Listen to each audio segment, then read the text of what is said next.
आखिरकार भारत की सफल कूटनीति और प्रधानमंत्री नरेंद्र मोदी के दूरदर्शी विजन ने अमेरिका को टैरिफ कम करने पर मजबूर कर ही दिया। अमेरिका ने भारत पर टैरिफ कम करने का ऐलान कर दिया है। अब टैरिफ 50% से घटकर 18% कर दिया गया है। यह ऐलान भी डोनाल्ड ट्रंप और पीएम मोदी की टेलीफोन पर बातचीत के बाद किया गया। ट्रंप ने कहा, मोदी के साथ फोन पर बातचीत में बड़ी ट्रेड डील पर सहमति बनी है।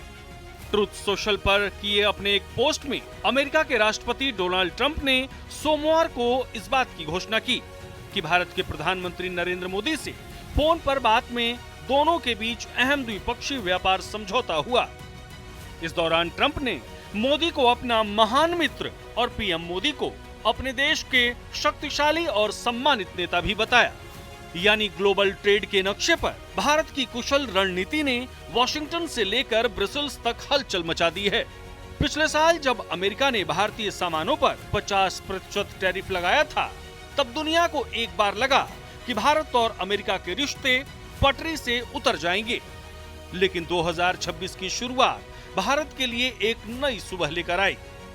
यानी अब अमेरिका ने भारतीय उत्पादों पर टैरिफ में 32% की भारी कटौती की है। अब भारतीय कपड़ा, गहने और इंजीनियरिंग सामान अमेरिकी बाजारों में वियतनाम और चीन के मुकाबले सस्ते बिकेंगे।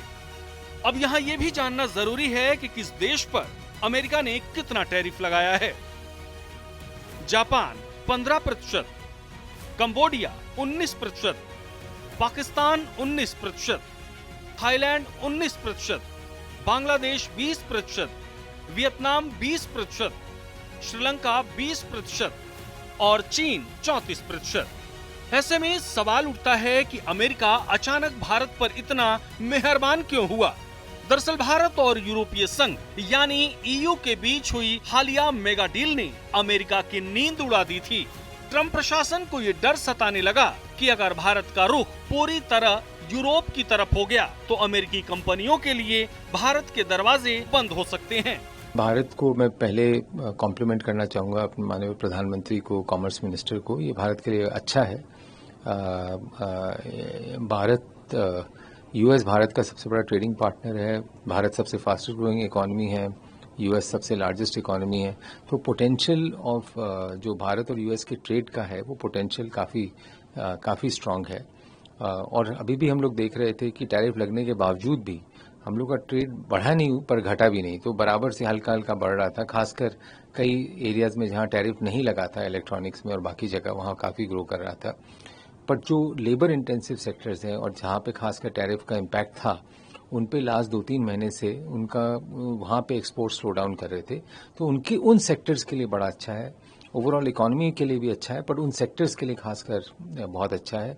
और ये लेबर इंटेंसिव सेक्टर्स थे, तो इसीलिए जो वहाँ के वर्कर्स हैं, लेबर हैं, होपफुली डिमांड आस्ते आस्ते वहाँ पे दोबारा जो पहले थी उतनी हो जाएगी और फिर आगे जाकर और बढ़ेगी ज़रूर। तो उस हिसाब से ये अच्छा है। दूसरा ये है कि एक ओवरऑल अगर मैं मैक्रो हिसाब से देखूँ, जब कंट्रीज़ का ट्रेड एग्रीमेंट होता है तो आपस में भी जो ट्रेड और इन्वेस्टमेंट्स की रिलेशनशिप वो बढ़ती है। तो पहले टेक्नोलॉजी में, एआई में, डेटा सेंटर्स में हम देख रहे थे कि यूएस की काफ़ी इन्वेस्टमेंट्स हो रही है। जीसीसीज में बहुत ग्रोथ है।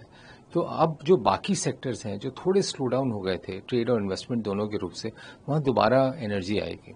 और यूएस इकॉनमी बहुत अच्छा चल रही है, Indian economy fastest growing economy है। तो दोनों जब मिलेंगे तो बहुत और क्षमता और अपॉर्चुनिटीज और बढ़ेंगी। यानी ये भारत की मल्टी अलाइनमेंट पॉलिसी की जीत है।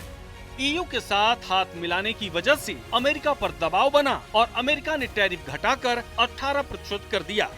इस डील पर अमेरिका ने कुछ शर्तें भी लगाई हैं। रूसी तेल पर रोक, भारत अब रूस से कच्चा तेल नहीं खरीदेगा। अमेरिकी एनर्जी डील, भारत अमेरिका से $500 अरब की ऊर्जा और टेक्नोलॉजी खरीदेगा। जीरो टैरिफ का वादा, भारत भी अमेरिकी सामानों पर ड्यूटी कम करेगा। भारत अमेरिका के इस डील के बाद शेयर बाजार में भी उछाल देखने को मिला और कपड़ा उद्योग से लेकर फार्मा सेक्टर तक में खुशहाली की लहर है। मेक इन इंडिया के तहत बने सामानों के लिए अब अमेरिका के दरवाजे पूरी तरह खुल गए हैं। बहरहाल एक बात तो साफ है कि 2026 का भारत अब दबकर नहीं बल्कि बराबरी की शर्तों पर डील करता है। पहले यूरोप और अब अमेरिका के साथ ये समझौता बताते हैं कि आने वाला दशक भारत का है। ब्यूरो रिपोर्ट, सूर्या समाचार।